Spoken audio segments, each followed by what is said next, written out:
Isan'ny tazana nanolotra ny fanampina ho an'ny firaisankina ho an'ireo trabona ny mpikambana eo anivon'ny gouvernemanta notarin'ny Prime Ministre ny Jeneraly Jean Ravelonarivo zava-dehibe ny fanampinan'ny sampiarabelona raha ny fanazavana azo teny an-toerana teny.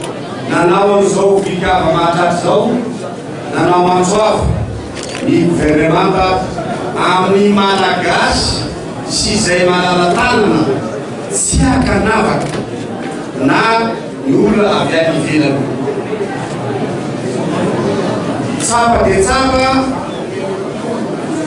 nivesatra mandalo amin'ireo havatsika malagasy ireo.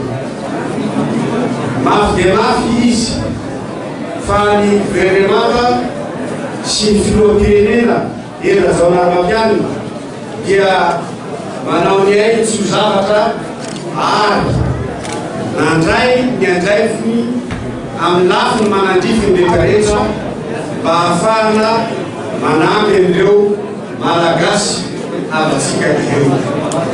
Nitarika ny délégation gouvernemanta ny Prime Ministre ny Jeneraly Jean Ravelonarivo androany nandray anjara tamin'ny hetsika vokiava mahatratra tamin'ity andro natokana ho andro ny fiarahamony tamin'ny malagasy ity.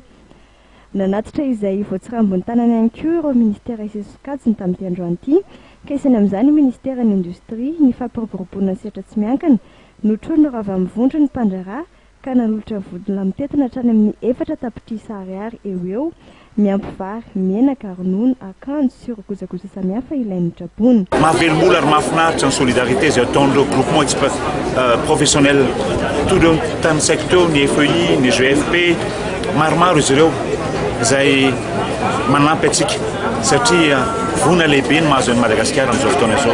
Mahavelom-bola ho ia aingany mba hitohy ohatran'izany ny solidarité izay hampandrosa an'ity Madagasikara ity satria tsy eo amin'ny vona ihany ny tokony haratsika fa eo ihany koa ny fampandrosoana Madagasikara, fampandrosoana ny amin'ity firenenantsika ity. Za matoky ary manantena fa raha ohatran'izao no hoentintsika hampandroso dia mahafinaritra ary androso aingana dia aingana Madagasikara miaraka amin'ny filoham-pirenena irajonary mampianana.